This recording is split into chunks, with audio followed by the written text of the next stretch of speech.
Herkese merhabalar demek istiyorum. Hoş geldiniz. Vakit ayırdınız. Çok güzel, farklı bir sunuma, bir sohbete daha dahil oldunuz. Umarım çok keyifli bir zaman geçirir. Çok da yararlı bilgiler edindirir size bu oturumun sonunda. Ben kendimi tanıtmakla başlamak istiyorum. Çoğunuzun beni tanıdığını ya da BEB'yi tanıdığını düşünüyorum. Görüyorum şu anda öğrencilerimiz var. Çok da sevdiğim öğrenciler var aranızda. Sevda Öncel Bat ben. BEB British Education Bureau'nun kurucusuyum. Aynı zamanda eğitim direktörüyüm. Eğitim direktörü olmak daha keyifli. Çünkü sizlerle en azından zaman zaman bu tür vesilelerle de bir araya gelme şansım oluyor. Şimdi ben çok kısa benim kendi hayat yolculuğumdan bahsetmek istiyorum. Diğer katılımcı arkadaşlarımızı beklerken. Ben şirketimizi kurmadan önce çok eskiye gitmeyeceğim ama üniversiteden başlayacağım en azından. Ben 1998 yılında Gazi Üniversitesi Alman Dili ve Eğitiminden bölümünden mezun oldum.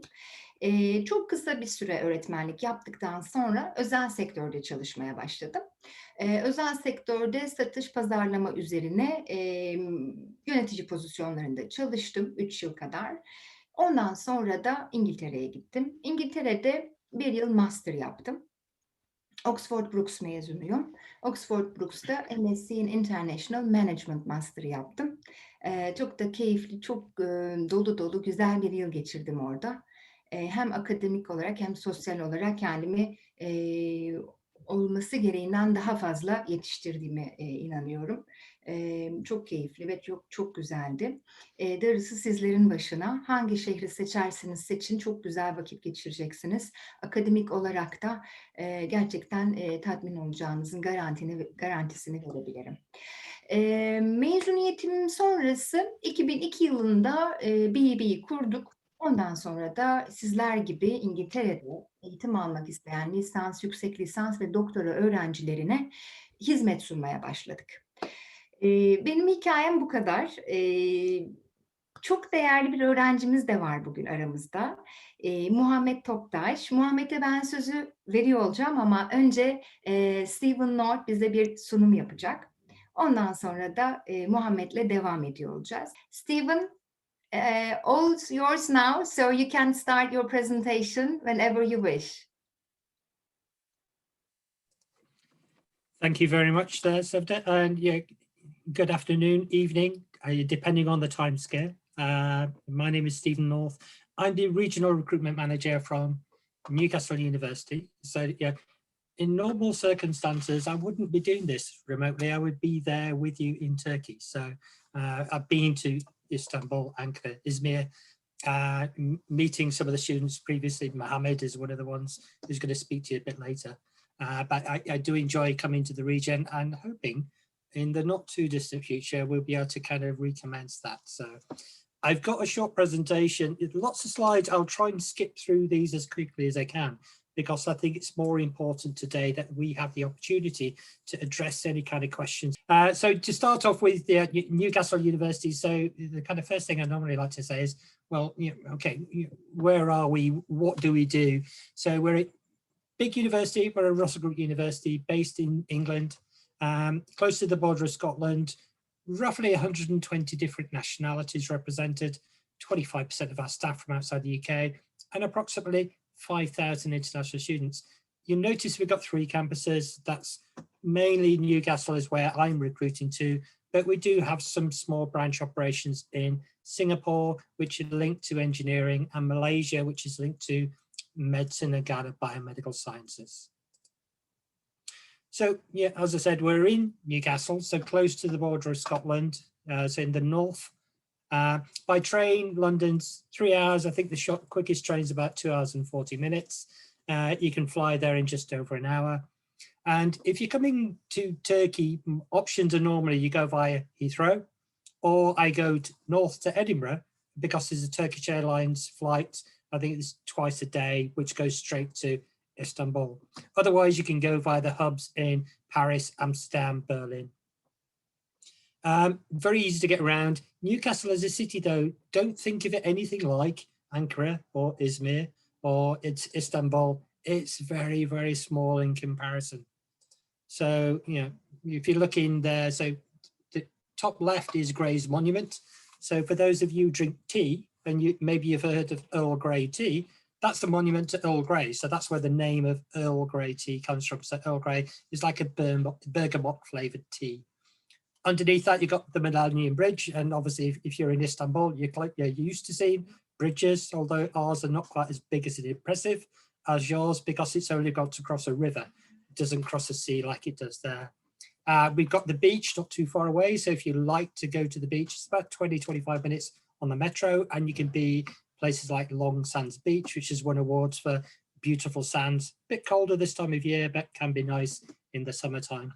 And just 15, 20 minutes walk from the university campus and the city centre, you've got Jesmond Dean. So you've got the countryside, waterfalls, nature, you know, within walking distance. So all of this is in a very, very closely compact area. And hopefully Mohammed can mention some of that a bit later on.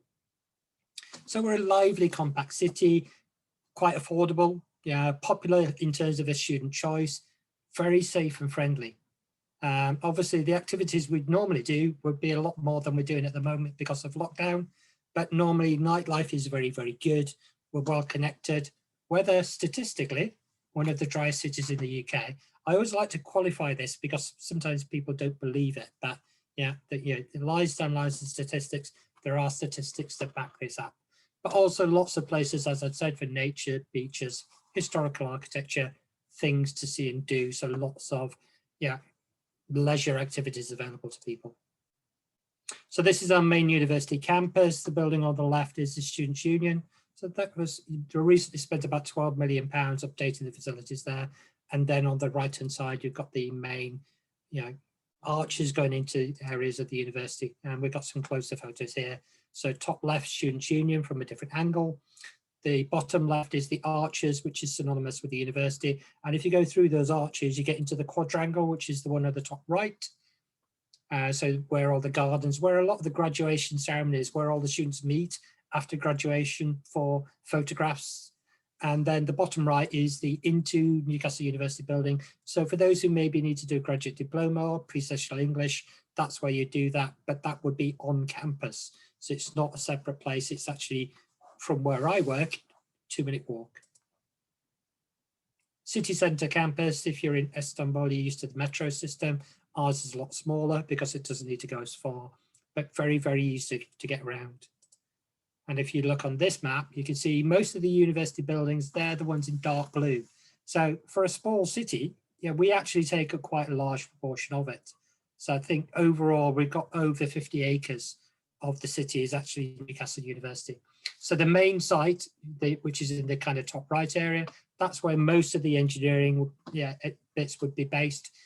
In the middle, you can see St. James's Park. So that's where Newcastle United play. Next door to that is the business school, and behind that, you've got things like the Helix and the Urban Science building. Urban Science is where our School of Computer Science is based. And we've got some other bits at the bottom down by the train station, which are more the kind of research centres linked to our Centre for Life that we do in conjunction with the local council and with Northumbria for kind of research collaborations. So we're a global top 200 university, current QS rankings, 152nd in the world, 178th in the Times World Ranking, we're Russell Group. Teaching excellence is gold, which is the highest you can get. So for those who want taught master's programs, good quality teaching. And then QS stars, we've got about 8 of the QS stars for that ranking.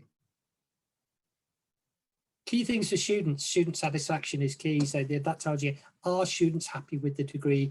Are they happy with the university? And the last one that we participated in, 93% of students were satisfied, which is a good metric, where the average is normally around about 88. So we're higher than the average in that metric. Very, very good for graduate prospects. We have lots of degrees that are related to careers and employability. And we've got a very, very good career service who works with students to actually help them. In terms of the research power, this is how much research funding we get in. And because our research is relevant to some of the big issues in society, so things like employability, sustainability, aging, health, cancer research, those kind of areas, we do attract lots of funding. Useful for those people maybe you're looking for maybe the option of maybe doing some funded research later on, postdoctorate opportunities. And we are one of the top 20 universities in the UK targeted by employers, which will become useful later on. Business school, yeah, we're triple accredited. So one of only, you know, it's 90 in the world currently that have all 3 levels of accreditation. So for those doing business schools, that's the AACSB, which is the American ranking, EQUIS, which is the European ranking, and AMBA, which is the Association of MBAs. But currently only about 90 business schools in the world have all 3 levels of accreditation.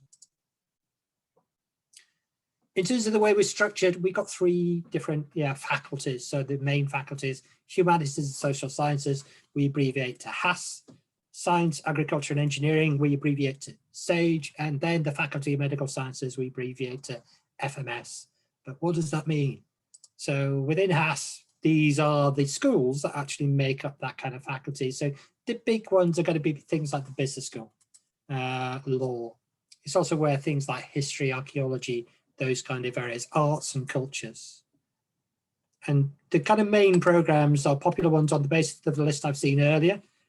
So these are some of the ones that are architecture, international business management, international relations law, museum and heritage studies, and art galleries and museum studies. You know, the dinosaur you see in the bottom, that's in the Great North Museum or the Hancock Museum, which is actually on campus. So if you're doing one of those bottom 3 degrees, you'll probably get the opportunity to do some work in there. In science, agriculture, engineering, biggest one there is obviously engineering, and the disciplines we get within engineering are chemical, civil, electrical, mechanical.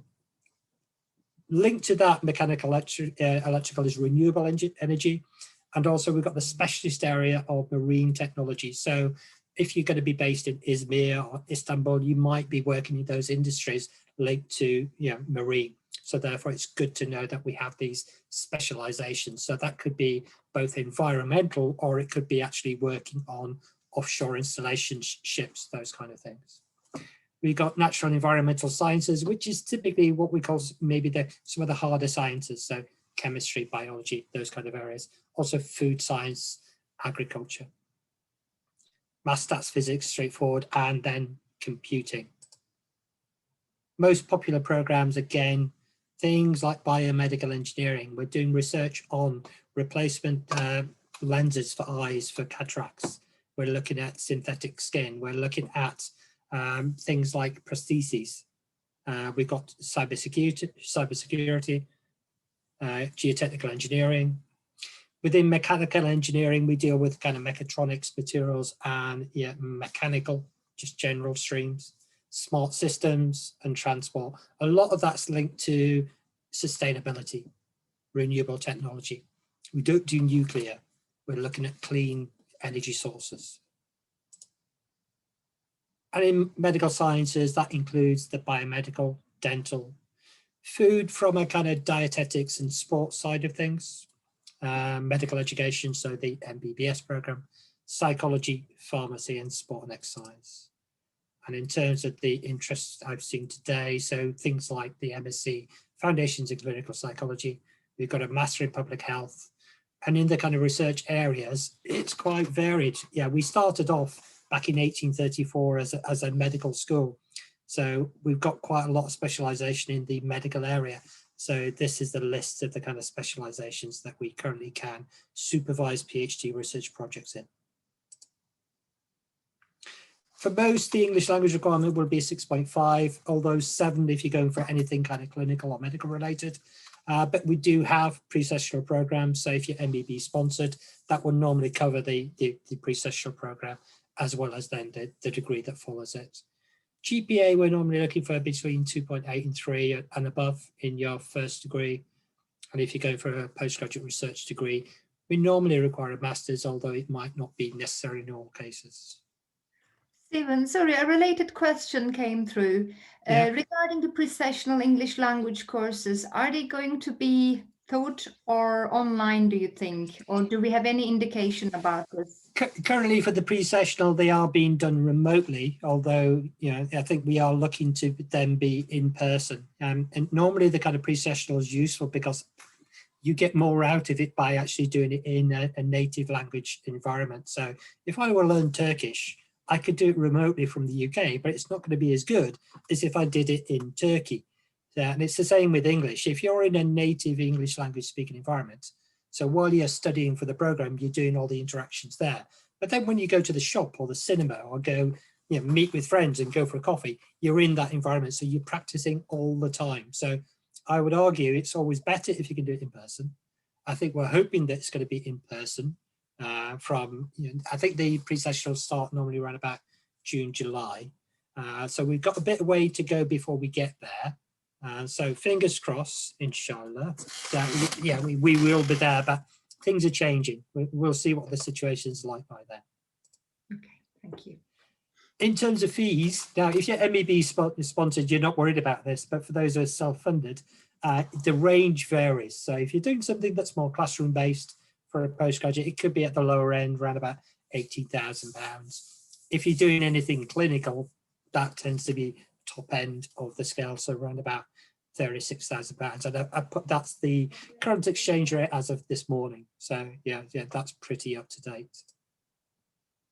For those who are self-funded for the PGT program, there is a Vice Chancellor's Excellence Scholarship. There's only one, but you'll notice it's worth 50% of the fees. So it's not to be, you know, sniffed at, as we say in the UK. So it's well worth applying for if you're self-funded.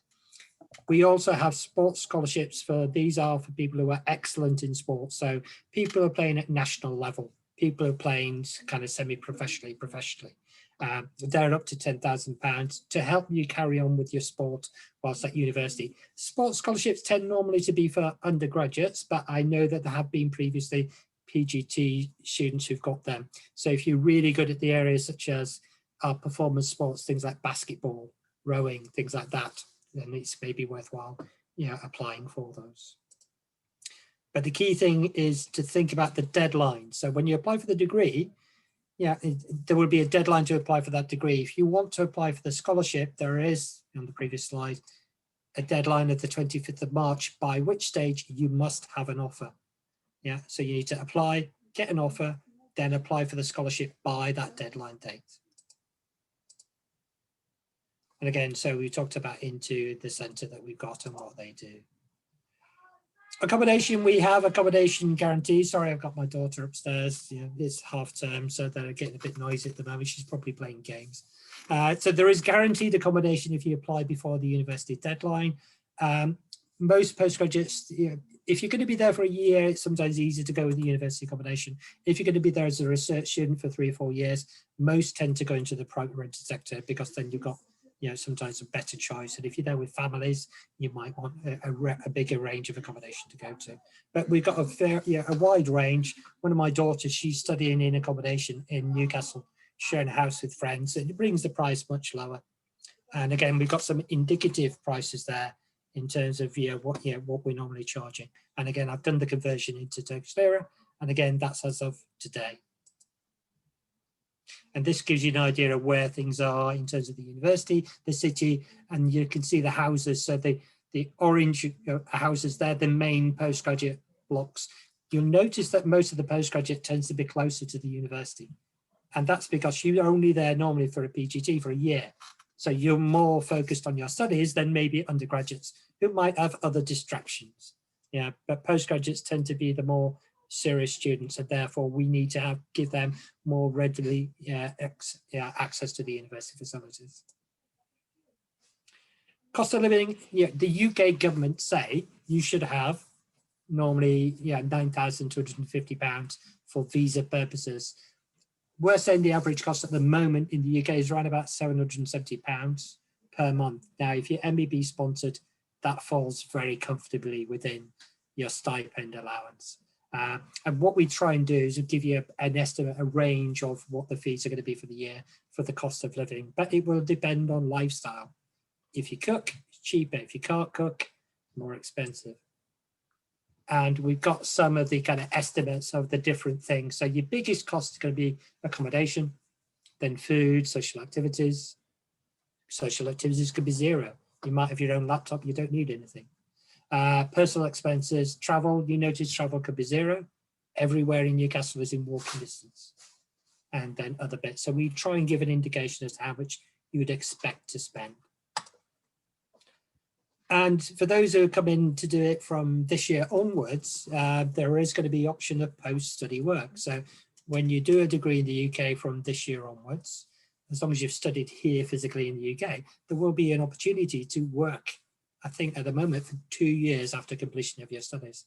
So it might be an incentive for those who are self-funded, give them an opportunity to get UK-based work experience, and then maybe an opportunity to get on offer a full-time job, or just to get experience in a different work environment.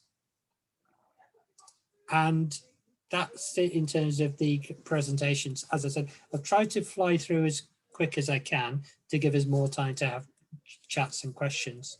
And I'll pass on, if I may, back to Sevda, and she can introduce the next speaker. Thank you. Great. Thank you, Stephen. Thank you. Ben Muhammed'i tanıştırmak istiyorum sizlerle. Muhammed Toptaş bizimle bugün birlikte. Hoş geldin Muhammed. Çok teşekkür ederiz. Vakit ayırdın. Değerli bilgiler paylaşacaksın şimdi diğer ileriki meslektaşlarına diyelim mi? Evet. Muhammed Medya İngilizcesini söyleyeyim. Media Culture and Heritage Departmanı'nda doktora yapıyor. Newcastle'da master'ını tamamladı başarıyla. Sonra da doktorasına devam etti. Aynı yerde. Ben Muhammed öncelikle şehirden başlamak istiyorum. Newcastle şehrin kendisinden. Ondan sonra akademik konulara da değinebiliriz tabii. Newcastle için Kuzey'in Paris'i diyorlar. Sen katılıyor musun buna? Gerçekten de öyle mi? Yani şimdi Paris'i görmediğim için bu konuda tam bir kesin yorum yapamayacağım ama yani fotoğraflardan bildiğimiz kadarıyla evet, Kuzey'in Paris'i denilebilir yani. Yani tam bir öğrenci şehri, ne küçük ne büyük, yani istediğiniz yere ulaşımın olduğu, ışıl ışıl, her yerin ışıl ışıl olduğu fotoğraflar Evet, görüyoruz. evet. Hakikaten öyle mi? Yani Aynen öğrencilere öyle. hitap Yani eden bir şehir mi? öğrencilere oldukça hitap ediyor. Zaten 2 tane üniversite var Newcastle'da. Yani popülasyonun çoğu öğrencilerden oluşuyor.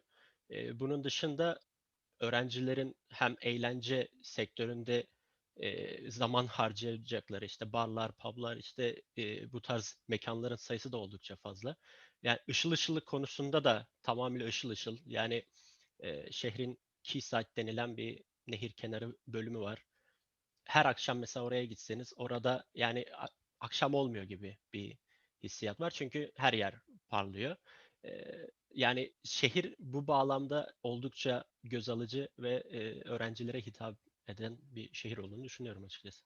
Süper, doğru söylemişler o zaman. Güzel. Peki, akademik noktada Newcastle'ın çok güçlü olduğu bazı departmanlar var ki sen o departmanlardan birinde eğitim alıyorsun.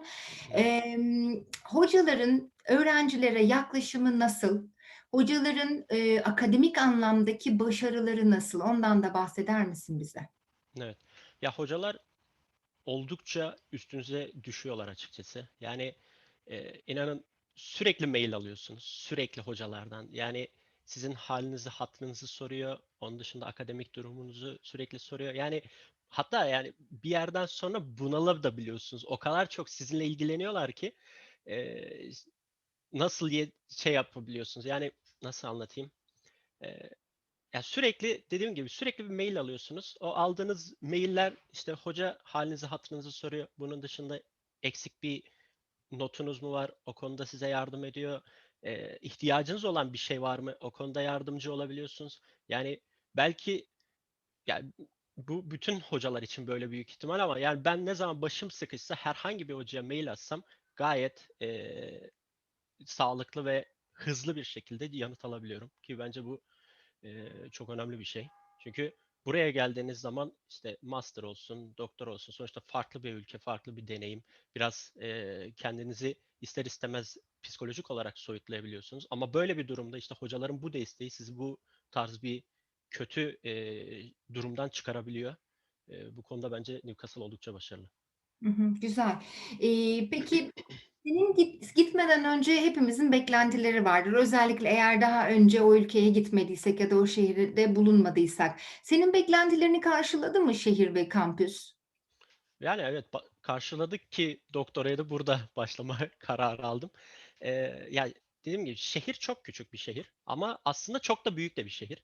Şimdi olay şu, bütün ihtiyacınız olan facility'ler sizin çok yakınınızda ve bu nedenle işte uzun otobüste vakit geçirmiyorsunuz, fazla bir otobüste vakit geçirmiyorsunuz. Bir yerden bir yere gitmek çok vaktinizi almıyor. Onun dışında dediğim gibi şehrin bulunduğu konum diğer civarındaki şehirlere olan yakınlığı ile işte hızlı tren de olsun falan sizi etrafı da keşfetmenizi sağlıyor. Okulun sunduğu imkanlar çok iyi. İşte kütüphanesinden tutun verdiği eğitime kadar. Verdiği eğitimde biraz kendinizi Türk eğitim sisteminden tabii soyutlamanız lazım. Türk eğitim sisteminde olan bilgi direkt sizin önünüze sunulur. Burada sizin çabalayıp o bilgiyi elde etmeniz lazım ki bence bu daha etkili bir yöntem. Çünkü siz bir şeye çaba harcadığınız zaman elde ettiğiniz bilgi akılda daha kalıcı yer sağlıyor ve kolay kolay unutmuyorsunuz. Bu bağlamda size hocalar bilgiye nasıl ulaşabileceğinizi bir nevi öğretiyorlar ve oldukça da başarılılar bu konuda. Çok güzel. Kampüsün içindeki, sosyal imkanlardan bahseder misin? Sen kampüste mi kalıyorsun şu anda konaklama olarak? Ben geçen sene kampüste kalıyordum. Kensington Mews'ta kalıyordum. Şu an kampüs yurdunda değilim. Başka şehir içerisinde özel bir yurttayım. Ama inanın kampüs yurdu daha iyiydi. Çünkü kampüs yurdunda bir nevi sosyalleşme daha da kolay oluyor. Çünkü orada kalan bütün öğrenciler sizin bizim gibi işte tamamıyla international, belli hedefleri olan öğrenciler. Yani o level farkını orada biraz hissedebiliyorsunuz. Okulun kampüsü o konuda bence daha iyi. Ayrıca okul kampüsünde tabii geçen sene için konuşuyorum. Sürekli bir yurt içerisinde aktivite de dönüyordu ve üniversite bunu organize ediyordu. Yani sürekli yalnız kalmayın diye her hafta birbirinden farklı aktiviteler oluyordu ve böylelikle sosyalleşme bağlamında üniversite size yardımcı oluyordu. Kütüphanesi, şimdi okulun yurdunda kalırsanız kütüphane zaten hemen dibinde gibi bir şey. 5 dakika yürüme mesafesinde ve kütüphanesi zaten 24 saat açık. Şu an için bile 24 saat açık olan kütüphanesi var. Tek farkı önceden rezervasyonunuzu yaptırmanız lazım ki çalışabilirsiniz. Rezervasyon için tabii birkaç gün önceden şey yapmanız lazım. Onun dışında okulun öğrenci binası, işte öğrenci işleri dediğimiz işte NÜSU binası var. Bu binada da yani her şey var gibi bir şey. Yani içerisinde kendi marketi var. Acil bir yiyecek ihtiyacınız oldu o marketten. Yani şehri inmeden, şehrin içine girmeden direkt alışverişinizi yapabileceğiniz bir imkan var. Oyun salonları tarzı seçenekleri var. Ayrıyeten her yerde, her binada bir de çalışma yeri de var. Yani illa da kütüphanede çalışacağım gibi bir şey kendinizi zorlamanıza da gerek yok. O manada okul size imkanlarıyla da çok şey vaat ediyor. Hı hı. Neden özel yurda çıkmayı tercih etmiştin Muhammed? Ya birinci sebep tabii ki ücret. Şimdi bu konuda gerçekçi olalım. Şimdi şehir çok ucuz. Şehirde parasal bir bağlamda sıkıntı çekmeyi düşünmeyin. Yani biliyorsunuz herkes buradaki YLSY Bursiyeri 1300 sterlin alıyoruz. 1290 hesabımıza yatıyor. Ee, Benim şu anki araştırma konum İskandinav ülkelerin ve İskandinav ülkelerindeki müzelerin durumu. Bu nedenle benim o ülkelere gitmem lazım. Üç ülkeye ziyaret edeceğim. Bu nasıl olacak? Üniversite bize bir bütçe ayırıyor. Üniversitenin şu an doktor öğrenciler için benim bölüm özelinde senelik başvurursanız 400 ile 600 sterlin yardım yapıyor araştırmam için. Şimdi benim gideceğim 3 ülke var ve 400 ile 600 sterlinin yanında benim de cebimden de biraz para vermem lazım. Zaten para biriktirebiliyorum ama şahsi düşüncem biraz daha biriktireyim. Hem gitmişken başka yerleri de göreyim düşüncesinde olan bir insan olduğum için biraz tabii ki yani ücretlerden dolayı, financial sebeplerden dolayı farklı bir yurdu tercih ettim. Okay, tamam, peki. Türkiye'den ulaşımın nasıl oluyor Newcastle'a? Farklı farklı Avrupa destinasyonlarından da uçuş var ama sen nasıl sağlıyorsun ulaşımını, seyahat planını nasıl yapıyorsun? Ben Edinburgh üzerinden yapıyorum. Ben Ankara'da yaşıyorum. Ankara'dan İstanbul'a önce uçak, İstanbul'dan da Edinburgh'a uçak var. Yaklaşık 4,5-5 saat sürüyor totalde.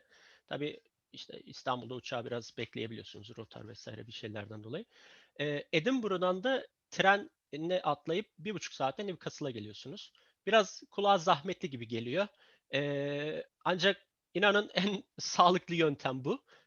Çünkü Edinburgh'a iniyorsunuz. 10 dakika havaalanından tren istasyonuna, oradan da hemen 1,5 saatte buraya gelebiliyorsunuz. Tabii direkt Newcastle'a uçuşların da olduğunu biliyorum. Özellikle İzmir'den Newcastle'a direkt uçuşlar var. Ancak onları bulmak biraz mesele. Çünkü genellikle bu tarz uçuşlar işte yaz döneminde olan uçuşlar, dönemsel uçuşlar. Çok fazla olan bir şey yok. Ayrıyeten Milli Eğitim Bakanlığı'nın da biraz şeyi var sanırım. Fiyatlarda bazen şey yapabiliyor. O yüzden Edinburgh üzerinden uçmanız en mantıklısı. Tabii Londra üzerinden de uçabilirsiniz ama Londra'dan bu sefer trenle gelmeniz 2,5-3 saat bulacak. Yani Edinburgh en mantıklı tercih. Hı hı, hı hı. Tamam, çok güzel. Peki. Emm, özellikle başvuru süreci öncesi, YLSY'den aldığın, emm, kılavuzla ilgili sorularımız olsun biraz da. Şimdi ben, katılımcılarımızdan da sorular bekliyorum ama belki aynı soruları soracağız. Şimdi YLS'ye bir kılavuz veriyor. İşte başvurunuzu yaptınız, kabul aldınız. Ondan sonraki süreçte ne başlıyor? Biraz, o konuda bizi yönlendirebilir misin? Başvuruyu kabul aldınız. Elinizde case statement'ı aldıktan sonra tamamıyla iş vizeye kalıyor. Vize aslında zahmetli gibi görünüyor ama çok kolay. Zaten British Education bu konuda da yardımcı oluyorlar. Ben inanın hiçbir şey yapmadım. Yani şu an düşünüyorum vize başvuru süreci nasıl geçti. Evet, kişisel formlarınızı dolduruyorsunuz ama onlar zaten hepsi kişisel bilgiler. Onun dışında benim size tavsiyem, vizenizi aldınız. Zaten vize görüşmeleri çok yüzeysel oluyor. Gidiyorsunuz, belgelerinizi veriyorsunuz, çıkıyorsunuz. Yani kimseyle konuşmuyorsunuz, şey yapmıyorsunuz. Bir fotoğrafınızı alıyorlar, parmak izinizi alıyorlar. Bu kadar. Vizenizi aldıktan sonra benim size tavsiyem, e, ola ki Edinburgh üzerinden Newcastle'a gelecekseniz tren biletinizi erkenden almak olur. Çünkü ben mesela İngiltere'ye gelmeden önce bilmiyordum. İngiltere'de her şey indirime giriyor. Yani bir markete girersiniz. Gördüğünüz her ürün belli bir sürede indirime girebiliyor ve bu indirimler %50 indirimler, belki daha fazla bile olabiliyor. Şimdi tren biletinizi erkenden alırsanız inanın, işte Edinburgh Newcastle treni pahalı mıdır? Yok, değildir ama yani yarısından daha ucuza almak varken niye almayasınız gibi bir şey. Yurdunuzu ayarlayabilirsiniz. Bu konuda ben ilk geldiğimde tabii ki Newcastle'ı hiç bilmedim. Daha doğrusu İngiltere'yi hiç bilmediğim için tamamıyla garanti olsun. Üniversitenin yurdu, hem de çok güzel yorumlar okudum. Ve o nedenle yurdumu seçtim. Tabii ki siz kendiniz, yok ben yurtta kalmayacağım, kişisel ev tutacağım diyebilirsiniz. Ben doktora için kişisel ev tutmaya çalıştım ve inanın online olarak görmek çok kötü bir şey. İlk geldim, 10. günün sonunda self-isolation bittikten sonra o evden kaçtım. Çünkü yani videoyu görüyorsunuz, videoda ev çok güzel ama realitede öyle olmayabiliyor. Bu nedenle bence gelecek öğrencilerin kendini sağlam bir konumda tutmaları nedeniyle yurtları inanın tavsiye ediyorum. Tabii yurtların işte yorumlarına bakın, videolarını izleyin. Online olarak odaların durumunu öğrenebiliyorsunuz. İşte konuştuğunuz zaman size odanın canlı videosunu gösterebiliyorlar. Bu bağlamda konaklayacağınız yeri çok sağlam bir şekilde seçtiğinize emin olun. Ve emin olun, üniversitenin konakları gayet iyi. Benim geçen seneden birçok arkadaşım da zaten üniversitenin yurtlarında kaldılar ve hepsi oldukça memnunlar. Peki, peki teşekkür ederiz. Çok güzel Her bir zaman. soru geldi. Müzecilik alanında bir öğrencimiz yüksek lisans ve doktoraya devam etmek istiyor. Evet. Önerir misin diye soruyor sana. Bir de master'ı ve doktoruyu aynı üniversitede yapmanın avantajı ve dezavantajlarından da bahseder misin bize? Okey. Şimdi Newcastle Üniversitesi müzecilik alanında gayet iyi. Ancak müzecilik alanı çok geniş bir alan. Şimdi Türkiye'den gelmeden önce ben sanat tarihi çıkışlıyım. Müzecilik dediğimiz zaman işte eserlerin korunduğu yerler olarak kafamızda canlanıyordu. Ancak bu işin politik ayağı, işte eğitim ayağı, sonra sunum ayağı, yani birçok alt dalı olan bir bölüm. Newcastle Üniversitesi daha çok politik alan ve sosyal medya gibi dijital sistemlerin müzelerde kullanılmasına daha çok odaklanıyor. Eserlerin koruması ayağına baktığınız zaman Newcastle Üniversitesi size o konuda giriş eğitimi verir. Ancak çok da sizi ilerletemeyebilir. Bu bağlamda seçeceğiniz, yani ilginizi çeken şey olarak konu, yani kendi başlığınızda müzeciliğin altında ilginizi çeken konuya göre yönelmeniz çok önemli. Ben 2018 bursiyeriyim. Benle birlikte başka bir bursiyer arkadaşım daha var. Batuhan. Hatta o da British Education'la birlikte çalıştı. Kendisi East Anglia Üniversitesi'ne gitmişti. Ancak şu an başka bir üniversitede başladı.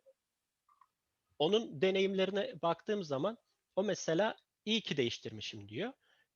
Ben iyi ki değiştirmemişim diyorum. Olduğum yerde sabit kalmayı seviyorum. Çünkü e, Newcastle Üniversitesi'nin hoca kalitesini de az biraz gördüm. Yani master'ı bitirdikten sonra açıkçası hangi üniversitede olduğunuzun çok bir önemi yok. Hangi hocayla çalıştığınızın önemi var. Bu nedenle size hitap eden kaliteli hocayı sizin bulmanız lazım. Ben Newcastle Üniversitesi'nde hem kendimin uyuştuğu hem de alanında uzman olan bir kişiyi bulduğum için Newcastle bana çok daha cazip geldi. Ben bunu başka bir yerde de bulabilirdim. Başka bir yerde bulsam ama orayı denerdim. Ama doktora tamamıyla başka bir şey. Ama master eğitiminde Newcastle Üniversitesi daha çok politik ve dijitalleşme, ya çağımızın müzecilik anlayışına daha iyi uyuyor. Çok güzel açıkladın. Sağ olasın. Ağzına sağlık. Peki genel anlamda bir önerin olacak mı arkadaşlara? Yani Birleşik Krallık başvuruları noktasında birinci hareket noktası ne olmalı? Ne önerirsin? Ne yapmalılar? Yani önce üniversiteyi ayarladıklarını düşünüyorum. Yani case statement'lar alındıysa, her şey alındıysa, yurtlarda ayarlandıysa tamamıyla gelip buraya ortama alışmanız lazım. Bir tane soru var, Geordie aksanı çok zor diye. Evet, Geordie aksanı zor. Özellikle ilk 2 ay yani canınız çıkıyor. Benim IELTS puanım 6,5'tu. Aslında 7 olması gerekiyordu. Writing'im biraz kötüdür. O manada writing'im 5,5'tu. Direkt 6,5 geldi. Ve speaking'de kendimi hep iyi bilirdim. Ancak buraya geldim, ilk ayı düşünüyorum. Yani hiçbir şey anlamıyordum. Çünkü Geordie aksanı cidden çok hızlı ve yani çok iyi bir şekilde yakalamanız lazım. Ancak bu konuda üniversite çok iyi. Çünkü üniversitenin çoğu çalışanı, yani üniversite bünyesinde çalışanlar o aksanı bilinçli olarak kullanmıyorlar. Sizin karşınızdaki öğrencinin siz international student olduğunu biliyorlar ve ona göre yavaş, akıcı, yani akıcıdan kastım anlaşılabilir bir İngilizce ile konuşuyorlar. Tabii günlük hayatta işte markete gidersiniz, yok dışarıda bir şey alırsınız. O zaman biraz şans. Şans işi. Tamam. Çok sağ ol. Evet. Teşekkür ederiz. Güzel, güzel hemen yakaladın soruyu orada. Şimdi bir öğrencimiz, pardon bir arkadaşımız Pre-Sessional'larla ilgili bir soru, pardon non-ra kampüsüyle ilgili bir soru sordu. Evet. Steven yanıt vermiş. Ben Steven'ın Türkçe bildiği konusunda artık inanmaya başladım bu konuya. Steven, thank you. You mentioned about the London campus. Thank you. One of our students mentioned about the campus in London. I was going to tell that it is going to be closed. Thank you. How did you pick up the question? It's in Turkish, but you gave the right answer. Yeah, the wonders of Google Translate. Yeah, I don't speak Turkish, but yeah, thankfully Google Translate's pretty good with the Turkish language. So Okay, good. as long as you've done it that way. So yeah, this isn't me just displaying some unknown language skills. Yeah, I'm just picking up on that. And I think I've seen a couple of questions there about people that, I know there's one that was there from one of the counsellors about pre-sessional English, that even if people have got the language before they get here, if you got sponsorship that's going to give you 6 weeks of additional English language, why wouldn't you take that opportunity? Your studies are so much easier the better your language is. So quite often people will do the pre-sessional as a confidence boost.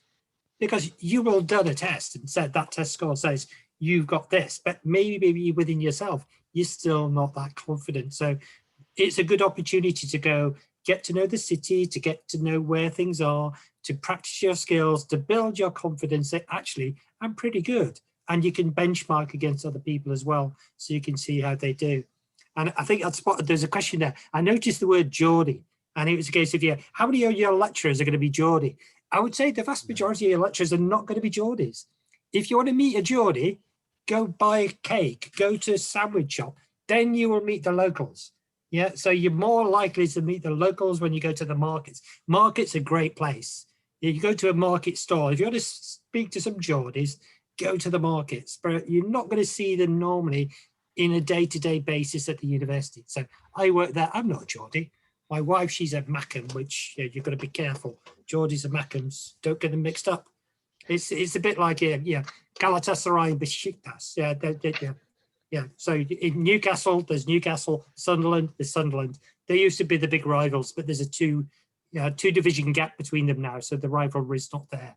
And Newcastle have got it. Yeah, they're in the Premiership. So yeah, they've got the bragging rights for at least for the next couple of seasons until Sunderland can get promoted.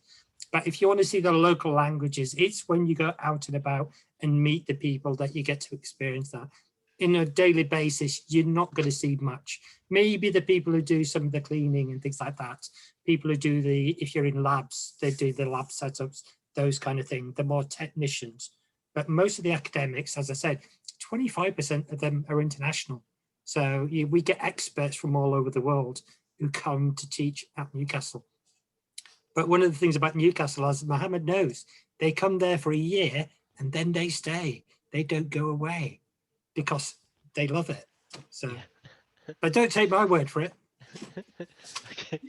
Okay, regarding the Pre-Sessional, actually what the student wanted to ask or asked is, would Newcastle accept me even if I have the right qualification to go straight to my course? Can I still do the Pre-Sessional program? Yeah. In terms of the Pre-Sessional, so you meeting the requirements for the degree does not preclude you from applying for the Pre-Sessional. Yeah, the Pre-Sessional will have a minimum requirement to get onto the Pre-Sessional. But as I said, quite a few people do it, even though they know they meet the requirements, because they want that confidence. So it shouldn't be a barrier to anybody signing up for it. And if they want to do that, I think they will only benefit from that. Yeah, and if you've got a scholarship that's going to give you the opportunity, take advantage of it. Yeah, okay. For our students who are married and who will come as a couple, sometimes even with a child, is it difficult to find housing first in the campus or out of campus? What would you advise? I think anybody who's looking for the kind of accommodation, it really depends on your particular circumstances. So I would say people who are coming by themselves, if it's for a year, it's sometimes easier to be in university accommodation because then you don't get the headaches of who's your landlord, how do you sort out your bills and things like that, because everything's done through the university. And in the current COVID climate, for those students who had a contract for accommodation, if the contract's with the university and they can't come here because of COVID restrictions, we gave them a refund. If you're in the private rented sector, it's down to the private landlord whether or not they give a refund. So, but for those who are coming with families in particular, think about what you need. You need to look at how old your kids are. Do they need schools? What kind of schools are you looking at? Is it primary? Is it secondary? It's going to depend on the age of your kids.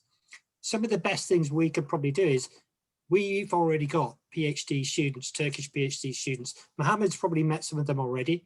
So there will probably be a little society and probably just get in touch with students who are already there. They can tell you where they live, how they found their accommodation, where their kids go to school, that kind of thing. And for me, it's about using the kind of networks of students to actually pass that information on, because as a university, sometimes we focus a lot more about the study side.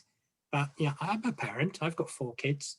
I know it's challenging and you don't want to have those concerns when you're studying because you've got to focus on your degree.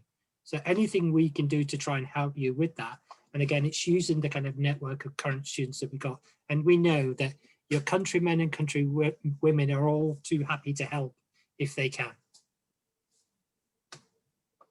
Okay, so do we provide specific accommodation for married couples in the campus?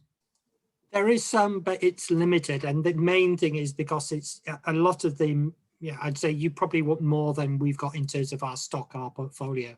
But we do work closely with, yeah, private landlords, letting agencies, and we have kind of recommended partners that we know that we vet these landlords. They're pretty good, and we can put you in touch with the various options.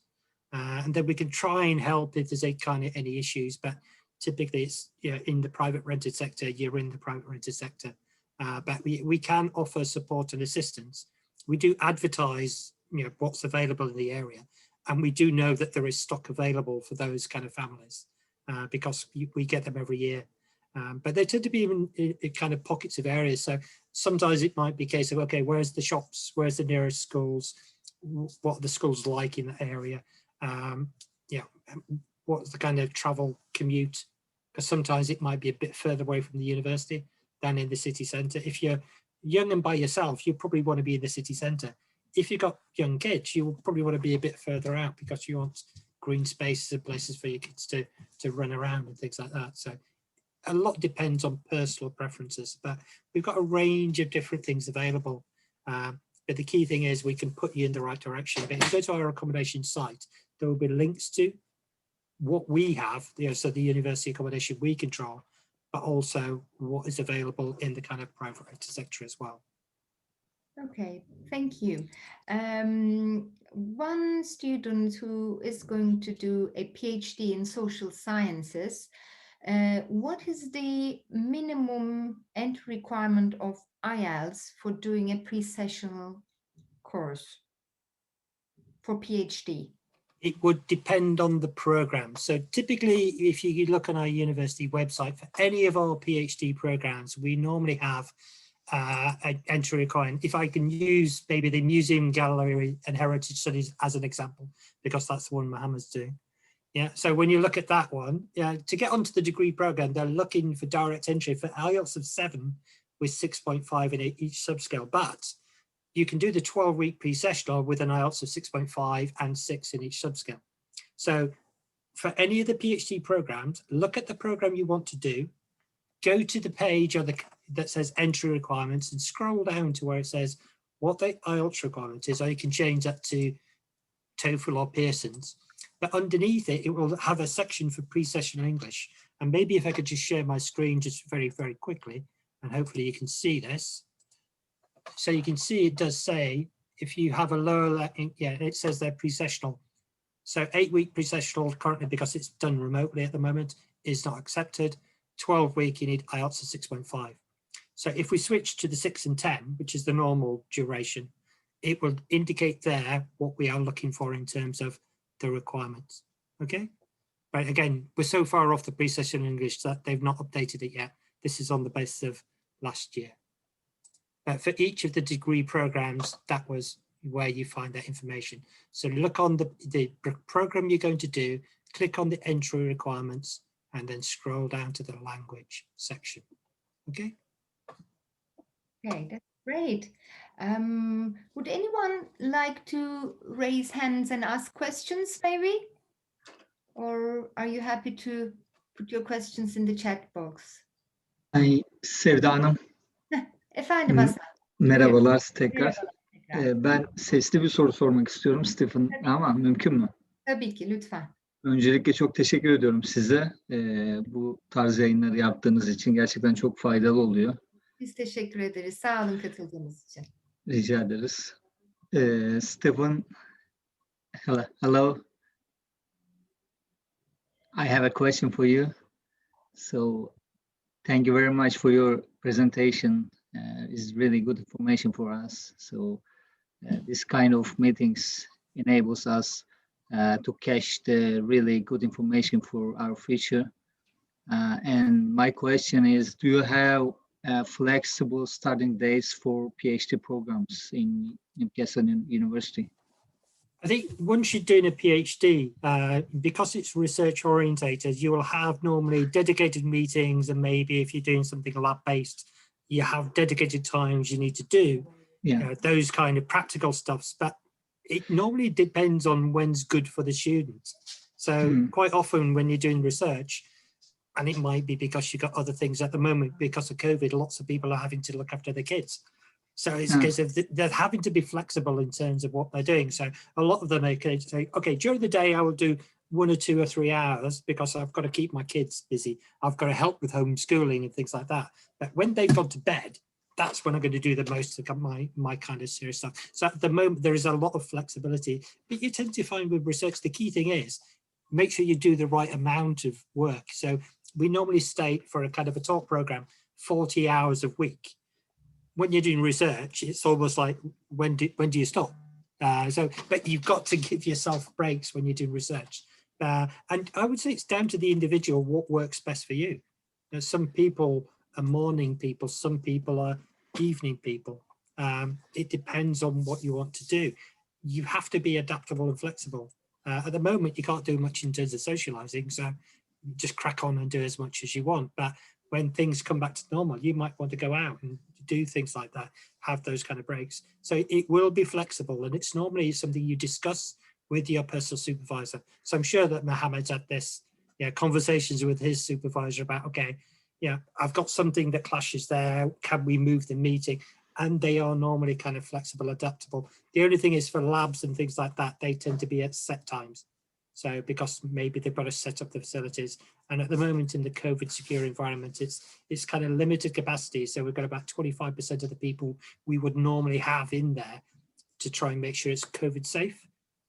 So, there will be some kind of restrictions, but at the research level, it's a lot more flexible. It's only when you're doing talk programs, it tends to be a bit more rigid and regimented. Thank you very much. Ben bir konfirmasyon alayım istedim de o yüzden kusura bakma. Stephen, how many intakes in terms of applications we have? Yeah. It varies in terms of the program. So some will have, at the moment, September start dates. They will have January start dates. They will have April start dates. Some other programs may only have one. But again, if you go back to the website that I showed you before, it's one of the kind of areas where it says, if you want to know what the start date's out, and again, I'll just share my screen very, very briefly again. And I'm using the same example as before. So you can see in the section where it says how to apply. And if you scroll down, it says when the start dates are. So you've got a January start date, we've got a September start date for this program.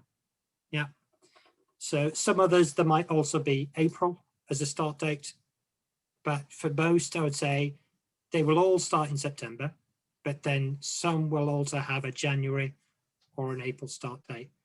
What we don't have, though, is the pre-sessional English language before the January and before the April, because the pre-sessional is geared towards the September start date, if you get that. Yeah, thank you very much. My question was, intake days. That's okay. Sorry, apologies for that. Yeah, my misunderstanding. No, it's my bad. Sorry about that. I Sevda Hanım correct me. Which program are you applying for? Statistics. Okay. While we're speaking, if you move on to the next question, I'll find the answer for you and I'll tell you. Okay, and can I ask second question? Is a general question for you. So you said Galatasaray and Beşiktaş. Was your favorite team in Turkey? I seem to spend a lot of time when I'm in Turkey in the Hilton, so it's got to be Beşiktaş because I can see it from the hotel. I can just look down the hill; it's there. Yeah. But yeah. Okay. So I've just checked. So the stats PhD is January, April, and September. Okay. Thank you very much. Great. There is one question for Muhammed again. Muhammed, öğrencilerimiz orada ders dışında çalışma imkanı bulunuyor mu? Okul içerisinde olabilir, dışında olabilir. Etrafında bunu tecrübe edinen arkadaşların oldu mu? Okul size bir çalışma imkanı olduğunda bunu mailde zaten bildiriyor. Benim gözlemlediğim kadarıyla her pazar günü zaten bir öğrenci işleri olası işlerle alakalı size bir mail yolluyor. Bunun dışında sadece sizin bölümünüze alakalı işler olabiliyor. Örneğin geçen sene Newcastle Üniversitesi arşivinde bir iş imkanı vardı. Şöyle bir işti. Yani tam olarak iş olarak adlandırmıyorlardı. Bir burs niyetini adlandırılıyorlardı. Ve 2000 poundluk bir e, ödemesi vardı. Yaklaşık 2 ay çalışacaksınız ve o meblağdaki parayı alacaksınız ve çok iyi bir para bu arada o 2000 pound 2-2,5 aylık bir iş için. Gidip tabii ki başvurabilirsiniz, şey yapabilirsiniz. Çünkü sonuçta vizemizin 20 saat çalışma izin olayı var. Yani şu an öğrenci vizesiyle 20 saat herhangi bir işte burada çalışabilirsiniz. İşte part-time bir iş bulabilirsiniz. Ama ben çevremde işte üniversite dışı herhangi bir işe başvuran ya da iş bulup çalışan bir arkadaş en azından okul döneminde tanışmadım. Çünkü yani dersler ister istemez yoğun olabiliyor. Onlarla daha çok vakit harcayabiliyorsunuz. Yani boş vaktiniz olduğu zaman onu da kendinize ayırmak istiyorsunuz. Çıkıp bir yerde çalışmayı çok tercih etmedi. En azından Türk arkadaşlarım benim bunu yapmadı. Ki yabancı arkadaşlar da genellikle mezun olduktan sonra iş aramaya başladılar. Şu anki durumda Covid nedeniyle tabii iş bulmak biraz daha sıkıntılı. Kimse bulamıyor inanın. Yani mezun olan arkadaşlar da şey yapamıyor, bulamıyor. Ama dediğim gibi yani üniversitenin bu tarz imkanları var. Tabii ki başvurabilirsiniz, olabilir, kazanabilirsiniz, sizi seçebilirler. Ama ders yoğunluğundan çok tercih edilen bir şey değil. Tamam, teşekkür ederiz Muhammed. Sanırım atladığımız başka bir soru yok, kalmadı. Sorularınız varsa 1-2 dakika daha bekleyebiliriz. El kaldırıp soru sormak, sesli soru sormak isteyenler olabilir aramızda. Chat box'a yazmak isteyenler olabilir. Sorularınız sonradan aklınıza gelirse lütfen bize ulaşın. Memnuniyetle her zaman yanıtlama şansımız olur. Evet, Erfiyo. While we're waiting for questions to come through, I just should Yes. also mention that probably one of the other reasons it's Besiktas. I've just remembered the colours are the same as Newcastle. So if you go to Newcastle on match day, it's probably like going to watch a Besiktas match because everybody's wearing black and white. So Okay. yeah, maybe that's why it's subliminal. Okay. That's good to know. Great. Evet, tabii ki paylaşırız. YouTube sayfamız da var. Oradan bizi takip etmeye de devam edin lütfen. Çok değerli üniversiteleri de gene bir araya getireceğiz sizlerle. I think this is it. I don't think any other questions are coming through. I would like to thank to Muhammed first. Muhammed, çok teşekkür ederiz. Ne demek? Güzel, çok değerli tecrübelerini paylaştın bizimle. Yolun açık olsun, derslerinde Sağ olun. başarılı devamını diliyoruz. Umarım yardımcı olabilmişimdir. Bu arada ders yoğunluğuyla alakalı da bir şey söylemek istiyorum. O bölümden bölüme de değişiyor bu arada. Örneğin ben müzecilik, sanat galerileri ve müzeleri okudum. Benim derslerim o kadar da yoğun değildi. Ama birçok başka Türk arkadaşlarımız vardı. Bayağı yoğun olanlar da vardı. Tabii bölüme göre değişebiliyor. Ben çalışabilirdim. Çalışmamayı tercih ettim. Daha çok akademik olarak yoğunlaşmayı istedim. Tabii size de bağlı biraz. Yani umarım yardımcı olabilmişimdir. Herhangi bir sorunuz olursa bana e-mailimi yazayım. Oradan onun üzerinden de sorabilirsiniz. Olur, harika olur. Çok teşekkür ederiz Muhammed. Stephen, thank you so much for your time. Thank you very much, and yeah, thanks for giving me the opportunity. I hope that I've been able to answer the majority of the questions, but I've actually just put my email address back in the kind of chat box. So if anybody wants to send any questions afterwards, feel free to do so. But yeah, speak to the counsellors at BEB. They will send the information to us directly anyway. So, and I look forward to seeing some of you maybe in Newcastle in the not too distant future. Thank you very much. Thank you very much. Ben katılımcılarımıza da çok teşekkür etmek isterim. Çok güzel bir sohbet gerçekleştirdik. Sağ olun, sayenizde. İyi ki katıldınız. Bir sonraki sunumda görüşmek dileğiyle diyelim. İyi akşamlar, sevgiyle kalın. Bye bye. İyi günler. Bye bye.